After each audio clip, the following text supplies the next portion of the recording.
पब्बत के निशाने पे अब चाणक्य खड़े थे, जिनकी आंखों में जरा सा भी डर का भाव नहीं था तो एक विश्वास अपनी शिक्षा और दूसरे को परखने की क्षमता पर।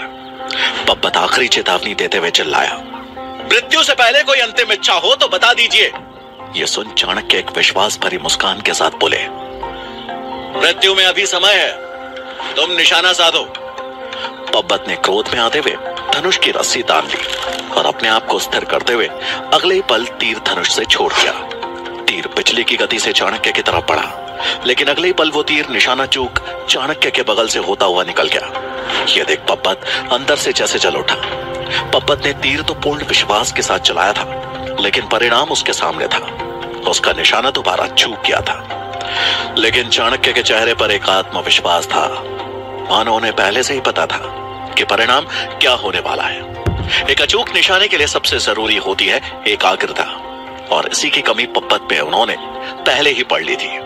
अब चाणक्य पब्बत की तरफ बढ़े और बोले, अपने लक्ष्य को सही दिशा देने के लिए इंसान को एक गुरु की आवश्यकता पड़ती है, और साथ में एक अच्छे शिक्षण संस्थान की। तुम चाहो तो तुम्हें दोनों मिल सकते हैं। पब्बत उनकी ये बात सुन के असमंजस में पड़ गया कि आखिर वो बोल क्या रहे थे। वो क्रोध भरे स्वर में ही बोला, आप होते कौन है मुझे ज्ञान का पाठ पढ़ाने वाले? तीर का निशाना चूका है, लेकिन तलवार का नहीं चूकेगा। चाणक्य उसके पास आत्मविश्वास के साथ बोले, क्या आप उसे भी परखना चाहते हो? चाणक्य का यह आत्मविश्वास देख पब्बत का दम थोड़ा डगमगा गया।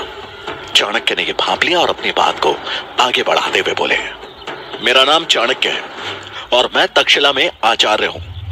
नाम सुनते ही पब्बत को याद आ गया कि उसके सामने कोई और नहीं बल्कि मगध और उसके पिता का शत्रु खड़ा था। लेकिन इससे पहले कि वो कुछ बोलता, चाणक्य ने अपनी बात को आगे बढ़ाते हुए कहा, मगध की गद्दी पर तो तुम्हारा ही अधिकार है, लेकिन मुझे तुम में संपूर्ण भारत का सम्राट दिखता है। अब चयन तुम्हें करना है, अपने पिता की तरह केवल मगध के राजा बनना चाहते हो या संपूर्ण भारत का सम्राट? चाणक्य के मुख पर झलक रहे विश्वास का तो तोड़ नहीं था, लेकिन पब्बत ने अपना क्रोधित रूप बनाए हुए ही प्रश्न किया, तो आज मगध और मेरे पिता का शत्रु ही मुझे सम्राट बनने के सपने दिखा रहा है? ये तो ज्ञात है ना कि मैं कौन हूं? पब्बत से मानो ये अपेक्षित था। चाणक्य उसका प्रश्न सुन दृढ़ता से बोले, अच्छे से पता है कि किसके सामने खड़ा हूं। उस भावी राजा के सामने जिसने मुझे शत्रु बताते हुए पिता से पहले मगध का नाम लिया। लेकिन एक बात स्पष्ट करना चाहता हूं, मेरी शत्रुता मगध से नहीं, राजा धनानंद के निरंकुश शासन से है, और तुम्हारा एक व्यक्ति के ऊपर राज्य को रखना ही तुम्हारे उज्जवल भविष्य का प्रमाण है।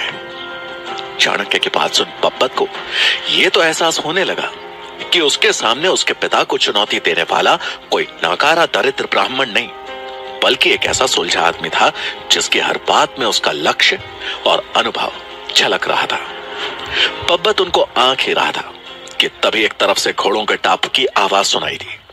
चाणक्य समझ गए कि ये जरूर पब्बत की सुरक्षा के लिए भेजे गए सैनिक हैं। चाणक्य के भावों को पढ़ते हुए पब्बत तुरंत अपनी तलवार के मूठ पे हाथ रखते हुए बोला, मगध राज्य के सैनिक आ रहे हैं, मैं चाहूं तो आपको अभी बंदी बनवा सकता हूं। उसकी बात सुन चाणक्य मुस्कुराए और बोले, अगर यही तुम्हारा मंतव्य होता तो तुम्हारी तलवार म्यान से कब की निकल चुकी होती। मेरी मृत्यु में ही अगर तुम्हारी संतुष्टि है तो यही सही, मैं जा रहा हूं। मुझे विश्वास है कि तुम्हारे राजसी घोड़े मेरी चाल को तो मात दे ही देंगे। ऐसा कहकर चाणक्य निकलने लगे। तभी पब्बत ने कुछ सोचते हुए हड़बड़ाहट में कहा, आप मुझसे आज रात्रि जल महल में आकर मिलिए। चाणक्य का दाव सही पड़ गया था और एक हल्की मुस्कुराहट के साथ वो तुरंत ही एक साई की तरह वहां से गायब हो गए। जहां चाणक्य धनानंद की सत्ता उखाड़ फेंकने के लिए उसकी सबसे बड़ी कमजोरी को अपने पक्ष में करने में लगे थे, वहीं चंद्रगुप्त के लिए तक्षशिला में अपना स्थान बनाना हर बीतते क्षण के साथ मुश्किल होता जा रहा था। चंद्रगुप्त की आज की कक्षा के शिक्षक थे आचार्य गजानन। जब चंद्रगुप्त ने कक्षा में प्रवेश किया तो देखा कि आचार्य गजानन पहले से ही कक्षा में उपस्थित है। चंद्रगुप्त अन्य विद्यार्थियों के साथ जाकर बैठ गया। चंद्रगुप्त को देख आचार्य गजानन की त्योरियां चढ़ गई, लेकिन फिर कुछ सोच वो मुस्कुरा उठे। उनकी मुस्कुराहट देख चंद्रगुप्त समझ गया था कि आचार्य गजानन उसे आसानी से शिक्षा ग्रहण नहीं करने देंगे। आचार्य गजानन वनस्पति विज्ञान के शिक्षक थे। उन्होंने पाठ आरंभ करने से पहले चंद्रगुप्त और अन्य 2 नए विद्यार्थियों को अपने पास बुलाया।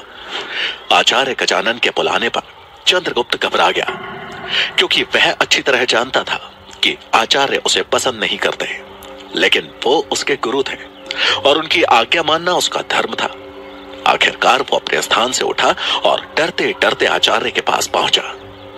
आचार्य ने पूरी कक्षा को संबोधित करते हुए कहा, क्योंकि आज इन तीनों विद्यार्थियों का हमारी कक्षा में पहला दिन है, तो आज कक्षा की शुरुआत इनसे कुछ प्रश्न पूछकर की जाएगी। इतना कहकर आचार्य ने एक सुंदर सा जसवंती के फूल का पौधा सबके सामने रखा और फिर चंद्रगुप्त और उन दोनों लड़कों को देखकर बोले, इस पौधे को देखकर इसके बारे में पूरी कक्षा को बताओ।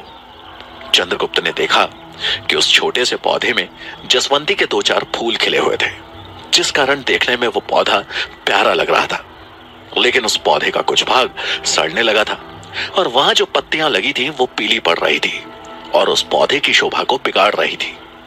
आचार्य का प्रश्न सुन सभी मूक खड़े थे, जिसे देख आचार्य गजानन आश्चर्य में बोले, क्या हुआ? तुम तीनों को इस पौधे के संबंध में कोई जानकारी नहीं? क्यों चंद्रगुप्त, क्या आचार्य चाणक्य ने तुम्हें वनस्पतियों का ज्ञान नहीं दिया? आचार्य गजानन की बात सुनकर चंद्रगुप्त बोला, ऐसा नहीं है आचार्य, ये जसवंती के फूल का पौधा है और इसके फूल का उपयोग पीड़ा और ज्वर की औषधि बनाने में होता है। साथ ही यह हृदय के लिए भी लाभदायक है। बहुत सुंदर चंद्रगुप्त, लेकिन क्या तुम हमें इस पौधे में कोई कमी बता सकते हो? आचार्य गजानन ने गंभीर होते हुए पूछा। चंद्रगुप्त कुछ सोचते हुए बोला, इसमें लगे सूखे पत्ते इसकी शोभा को बिगाड़ रहे हैं। उत्तम, अति उत्तम। आचार्य गजानन खुश होते हुए बोले, लेकिन उनकी खुशी बनावटी थी। उनके मुख से उत्तम सुन चंद्रगुप्त ने राहत की सांस ली, लेकिन कक्षा में उपस्थित वीरसेन और उसके साथी मन ही मन कुढ़ गए। आचार्य गजानन आगे बोले, तुमने बिल्कुल ठीक कहा, ये पत्ते इस पौधे की शोभा बिगाड़ रहे हैं। तो बताओ, इनका क्या करना चाहिए? इन्हें इस पौधे से अलग कर देना चाहिए, चंद्रगुप्त ने सरल भाव से उत्तर देते हुए कहा। यह सुन आचार्य बोले, इससे क्या होगा? चंद्रगुप्त पौधे की तरफ देखता हुआ बोला, आचार्य, इससे ये पौधा सुरक्षित रहेगा, वरना धीरे धीरे करके ये पूरा पौधा भी सड़ जाएगा। ये सुन आचार्य गजानन ने उसे आदेश दिया, तो ठीक है चंद्रगुप्त, ये काम तुम करोगे, और सिर्फ इस पौधे से नहीं, तक्षशिला के दक्षिण भाग में जो पुष्प वाटिका है, वहां जितने भी पुष्प वृक्षों पे इस तरह के सड़े गले पुष्प और पत्ते हैं, तुम उन्हें हटाकर उनकी एक ढेरी बनाओ और फिर उसे जलाकर नष्ट करोगे। यह सुनते ही वीरसेन और उसके साथी छात्रों के चेहरों पर मुस्कान आ गई। चंद्रगुप्त ने जब यह सुना तो उसे समझ आ गया कि आचार्य उसे काम में उलझाकर कक्षा से दूर रखना चाहते हैं। कुछ सोचकर उसने आचार्य से अपनी बात रखते हुए कहा, क्या मैं कक्षा के बाद इस काम को कर सकता हूं आचार्य? यह सुन आचार्य गजानन ने अपना सर ऊंचा किया और बोले, नहीं, जिस तरह इन सड़े हुए पत्तों की कोई आवश्यकता नहीं है, वैसे ही इस कक्षा में तुम्हारी भी कोई आवश्यकता नहीं। तुम यहां रहे तो इस कक्षा की शोभा बिगड़ जाएगी, इसलिए जाओ और जो काम मैंने दिया है उसे पूरा करो। आचार्य गजानन द्वारा निकाले जाने के बाद भी चंद्रगुप्त वहां खड़ा रहा। यह देख आचार्य का पारा चढ़ गया और वो चिल्लाए, अब क्यों खड़े हो यहां? उनकी गर्जना से चंद्रगुप्त कांप गया, लेकिन किसी तरह साहस जुटा एक अंतिम प्रयास करते हुए बोला, आचार्य, ये पत्ते सूखे अवश्य हैं, किंतु बेकार नहीं है। देखा जाए तो इस प्रकृति में कोई भी वस्तु बेकार नहीं है, पर अगर मैंने शिक्षा ग्रहण नहीं की तो मेरा जीवन जरूर बेकार हो जाएगा। उसकी बात सुन आचार्य गजानन तंज कसते हुए बोले, यदि ऐसा है तो प्रमाणित करो कि ये पत्तियां बेकार नहीं है। अगर तुमने ऐसा कर दिया तो मैं स्वयं तुम्हें अलग से आज का पाठ पढ़ाऊंगा, लेकिन अगर यह प्रमाणित नहीं कर सकते तो जो कहा गया है वो करो। चंद्रगुप्त के पास इसका कोई उत्तर नहीं था और ना चाहते हुए भी उसे कक्षा से बाहर निकलना पड़ा। वीरसेन और उसके साथियों के कलेजे को जैसे ठंडक पहुंच गई। कक्षा से बाहर निकलकर चंद्रगुप्त पुष्प वाटिका पहुंच दुखी मन से पेड़ और पौधों से गिरे सड़े पत्तों को एकत्रित करने लगा। उसे समझ नहीं आ रहा था कि आचार्य चाणक्य के अभाव में वो कैसे अपनी शिक्षा को पूरा कर पाएगा, क्योंकि तक्षशिला में न सिर्फ छात्र बल्कि शिक्षक भी उसके खिलाफ थे। अपनी कक्षा पूरी करके आचार्य गजानन बाहर आए और इधर उधर एक नजर मार अकेले ही एक ओर निकल गए। कुछ ही देर में वो योग भवन में थे। इस समय वहां कोई भी नहीं था। आचार्य वहां खड़े होकर किसी के आने की प्रतीक्षा करने लगे। कुछ ही देर में कर्मचारी वहां आया। उसके आते ही गजानन ने उससे सवाल करते हुए कहा, राजहंस की कोई खबर? कर्मचारी ने तभी आवाज में उत्तर दिया, नहीं आचार्य, वो अभी तक तक्षशिला से लौटे नहीं है। कर्मचारी का उत्तर सुना आचार्य गजानन राजहंस के बारे में विचार कर चिंतित हो गए। वो कर्मचारी उन्हें नमन कर दबे पांव से वहां से चला गया। आचार्य खुद से बड़बड़ाते हुए बोले, राजहंस को पाटलिपुत्र से आने में इतना समय क्यों लग गया?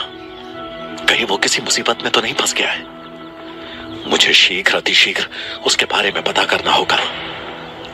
उधर पाटलिपुत्र में राजहंस को सेनापति भुजंग बंदी बनाकर बाजार के रास्ते कारागार की ओर ले जा रहे थे। इसी बीच अमात्य भी अपने रथ पे बैठ के राज्य के दौरे पे निकले थे। वो अत्यंत प्रसन्न थे कि उन्होंने अपने रास्ते के सबसे बड़े कांटे शक्टार को हटा दिया है और अब उन्हें किसी भी तरह मंत्री शंभुनाथ का खात्मा कर चाणक्य तक पहुंचना था। अमात्य कुछ आगे बढ़े ही थे कि तभी उन्हें राजहंस के चिल्लाने की आवाज सुनाई दी। अमात्य ने आवाज की दिशा में देखा तो एक युवा ब्राह्मण को सेनापति की निगरानी में कुछ सैनिक बंदी बनाए घसीटते हुए एक तरफ ले जा रहे थे। राजहंस सेनापति भुजंग से याचना करते हुए चिल्ला रहा था, मेरी बात पर विश्वास कीजिए, मैं कोई गुप्तचर नहीं हूँ। ये सब चाल चाणक्य द्वारा चली गई है, मेरा विश्वास कीजिए। राजहंस की याचना का भुजंग पे कोई असर नहीं हो रहा था, किंतु अमात्य उसके शब्दों को सुन चुके थे। चाणक्य का नाम सुनते ही अमात्य के कान खड़े हो गए। उन्होंने अपने सारथी को आदेश दिया, रथ उस ओर ले चलो जहां सेनापति भुजंग है। सारथी ने अमात्य की आज्ञा अनुसार रथ दूसरी तरफ मोड़ दिया और सेनापति भुजंग के ठीक सामने ले जाकर खड़ा कर दिया। भुजंग ने ज्यों ही मंत्री अमात्य को देखा तो सर झुकाकर उनका अभिवादन किया और पूछा, महामंत्री जी, आप यहाँ? कोई परेशानी थी तो मुझे बुलवा लेते, आपने क्यों आने का कष्ट किया? नहीं भुजंग, हमें कोई कष्ट नहीं, हम तो राज्य के दौरे पे निकले थे।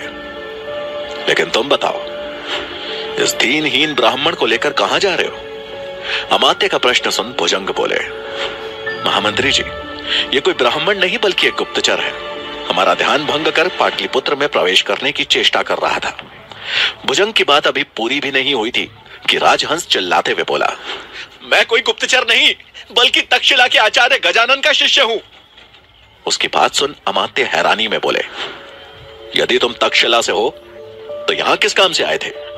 राजहंस बोला, अपने आचार्य गजानन द्वारा दी गई सूचना पहुंचाने। उन्होंने कहा था कि मैं सीमा सुरक्षा के सेनापति को जाकर बताऊं कि मगध का शत्रु चाणक्य मगध में प्रवेश करने वाला है, लेकिन किसी ने भी मेरी बात नहीं मानी। ये सुनते ही अमात्य के चेहरे पे चिंता की लकीरें उभर आई।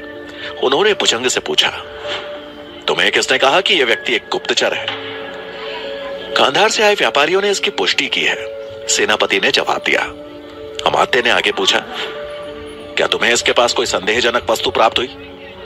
और जिन व्यापारियों द्वारा पुष्टि की गई, क्या तुमने उन सभी की अच्छी तरह से जांच की? भुजंग को कोई उत्तर देते ना बना। उसे कहीं ना कहीं अपने द्वारा की गई भूल का आभास हो चुका था। अमात्य उसकी परिस्थिति को ताड़ समझ चुके थे कि यह सारा खेल चाणक्य द्वारा रचा गया है। उन्होंने आदेश दिया, राजहंस को तुरंत रिहा किया जाए और मगध की सारी सीमाएं बांध दी जाए। बिना जांच के मगध से कोई बाहर ना जाने पाए। भुजंग ने हामी में सर नीचे कर दिया। चाणक्य के मगध में होने की खबर पाकर अमात्य का तो जैसे चेहरा खिल गया था। वो खुद से बात करते हुए बोले, बहुत हो गया चूहे बिल्ली का खेल चाणक्य, इस बार तू मगध से नहीं निकल पाएगा। अमात्य के चेहरे पे चाणक्य को पकड़ने का दृढ़ संकल्प साफ दिखाई दे रहा था। इधर तक्षशिला में चंद्रगुप्त आचार्य गजानन द्वारा सूखी और सड़ी पत्तियां इकट्ठा करने के कार्य को पूरा तो कर चुका था, लेकिन हताशा ने उसे मानो पूरी तरह घेर लिया था। अपने ख्यालों में खोया वो अब उस ढेर को एकटक देखे जा रहा था कि तभी सुकेतु बनी सुकन्या की नजर उस पर पड़ी। उसको कक्षा से बाहर एक कूड़े के ढेर के सामने बैठा देख उसे समझ आ गया कि आज एक बार फिर चंद्रगुप्त किसी की द्वेषता का शिकार बन गया था। मौका देख सुकन्या उसके पास आई और उसकी हताशा को पढ़ते हुए बोली, चंद्र, इससे पहले कि तुम हार जाओ मैं तुम्हें बता दूं कि आचार्य चाणक्य का तुम पर बहुत विश्वास है और तुम्हारा प्रयास होना चाहिए कि उनका विश्वास किसी भी कीमत पर न टूटे। चंद्रगुप्त झंझुलाते हुए बोला, तो मैं क्या करूं? कितना मूर्ख हूं मैं। बिना ज्ञान के ही कह दिया कि इस धरती पे कोई भी वस्तु बेकार नहीं होती। उसकी बात सुन सुकन्या समझाते हुए बोली, गलत नहीं थे तुम, क्योंकि तुम्हारे सामने सड़े गले पत्ते नहीं बल्कि उर्वरक है जो जन्म देता है नई फसल को। इसलिए अपने ऊपर भरोसा रखो चंद्र। मुझे क्षमा करना, अब अगर थोड़ी देर और यहाँ बैठी तो काम देरी से करने के चक्कर में मेरा हाल भी तुम्हारे जैसा हो जाएगा। ऐसा कह सुकन्या ने चंद्रगुप्त की तरफ विश्वास भरी नजरों से देखा और वहां से चली गई। सुकन्या एक हवा के झोंके की तरह कुछ ही शब्दों में चंद्रगुप्त के खोए हुए आत्मविश्वास को वापस लौटा गई। उसे जाते देख चंद्रगुप्त पीछे से बोला, तुमने बातों ही बातों में मुझे ज्ञान की बात सिखाती सुकन्या। तुम सही कहती हो, मुझे हार नहीं माननी चाहिए। मुझे मेरा उत्तर मिल चुका है। जो चंद्रगुप्त अभी कुछ पल पहले तक हतोत्साहित था, अचानक ही उत्साहित हो उठा।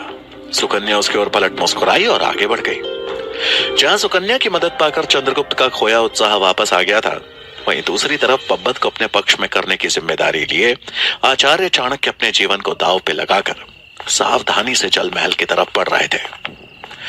रात्रि का दूसरा पहर बीत चुका था। उनके मन में तमाम शंकाएं भी थी और हल्का डर भी, क्योंकि उन्होंने एक ऐसे इंसान पे दांव लगाया था जिसके डसने पे सीधा मौत थी।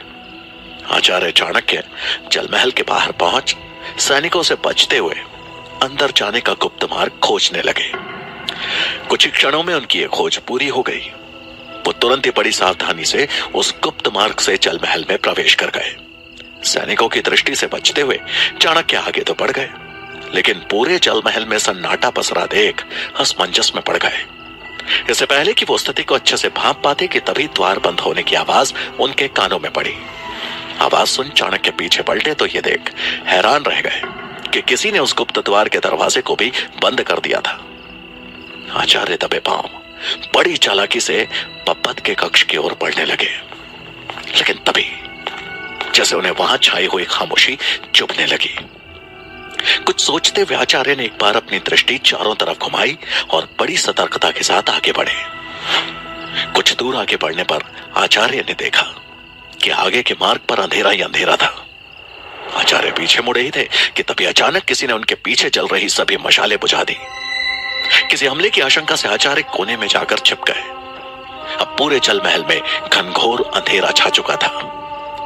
चाणक्य मन ही मन सोच बोले, कहीं पब्बत ने मुझे पकड़वाने के लिए तो ये सब नहीं किया, लेकिन यदि उसे मुझे पकड़वाना होता तो सुबह सैनिकों से कहकर भी बंधक बना सकता था। आखिर वो चाहता क्या है? पूरे जल महल में सिर्फ पब्बत के कक्ष में रोशनी थी। वो अपने कक्ष में बैठ आचार्य के आने की प्रतीक्षा कर रहा था, लेकिन आचार्य चाणक्य अभी तक उसे कक्ष में नहीं पहुंच पाए थे। प्रतीक्षा करते हुए काफी समय हो गया। अब पब्बत अपने स्थान से उठ कक्ष से बाहर की तरफ जाने लगा कि तभी उसे अचानक कुछ आहट सुनाई दी, जैसे कि कोई चुपके से उसके पीछे आ खड़ा हुआ। वो थोड़ा घबराते हुए पीछे मुड़ा तो सामने चाणक्य थे। उन्हें देख वो आश्चर्यचकित रह गया। चाणक्य ने बगैर समय गवाए सवाल किया, क्या मैं जान सकता हूं कि ये सब करने के पीछे तुम्हारी मंशा क्या थी? पब्बत को अब भी विश्वास नहीं हो रहा था कि चाणक्य उसके सामने खड़े हैं। थोड़ा सा पकाते हुए वो बोला, आप गुरु हैं, अक्सर शिष्यों की परीक्षा लेते होंगे, तो मैंने सोचा आज क्यों ना मैं आपकी परीक्षा लूं। लेकिन क्या आप मुझे बता सकते हैं कि इतने घने अंधकार में भी आप कैसे मेरे कक्ष तक पहुंच गए? पब्बत के चेहरे पर छाई असमंजसता को देख चाणक्य हल्की मुस्कुराहट के साथ बोले, बहुत आसान था। तुमने महल के दिए तो बुझा दिए, लेकिन अपने वस्त्र बदलना भूल गए, जिनसे केवड़े के पुष्पों की महक आ रही थी। तुम जहां जहां से चलकर कक्ष में आए थे वो स्थान केवड़े की सुगंध से महक रहा था। बस उसी का अनुसरण करते हुए मैं अभी तुम्हारे कक्ष तक आ गया। पप्पत को यकीन नहीं हो रहा था कि आचार्य ने सुबह की उस छोटी सी भेंट में इतनी दूर से भी उसके वस्त्रों से केवड़े के इत्र की महक सूंघ ली थी। चाणक्य ने पप्पत का भरोसा जीत लिया था। उसने सम्मान में उनके सामने हाथ जोड़ दिए और कहा, इन सब परीक्षाओं के लिए मुझे क्षमा करना आचार्य, लेकिन एक असल शत्रु और असल हितैषी की परख करना मेरे लिए अनिवार्य था। आप भले ही मेरे पिता के शत्रु होंगे, लेकिन मुझे लेकर आपकी दूरदर्शिता पर मेरा संशय मिट चुका है। मेरा अभिवादन स्वीकार कीजिए और बताइए कि मैं आपके लिए क्या कर सकता हूं आचार्य। तक्षशिला में आकर शिक्षा ग्रहण करो, चाणक्य ने दृढ़ता से कहा। एक ओर जहां आचार्य चाणक्य और पप्पत आपस में वार्तालाप कर रहे थे, वहीं दूसरी तरफ सेनापति भुजंग कुछ सैनिकों के साथ जल महल के द्वार पे पहुंच चुके थे। महल के भीतर इतना अंधेरा देख उन्होंने तुरंत सैनिकों को मशाल जलाने का आदेश दिया और दौड़ते हुए पप्पत के कक्ष की ओर बढ़े। इन सब गतिविधियों से अनजान कक्ष में पप्पत को सोच में डूबा देख चाणक्य गंभीर होते हुए बोले, कहो पप्पत, क्या निर्णय है तुम्हारा? इससे पहले कि पप्पत अपना निर्णय सुना पाता, कक्ष की तरफ भाग कर आते सैनिकों के कदमों की आवाज सुनाई दी और अगले पल सेनापति भुजंग पप्पत के कक्ष में आ पहुंचे और उनके पीछे हाथ में मशाल लिए कई सारे सैनिक थे।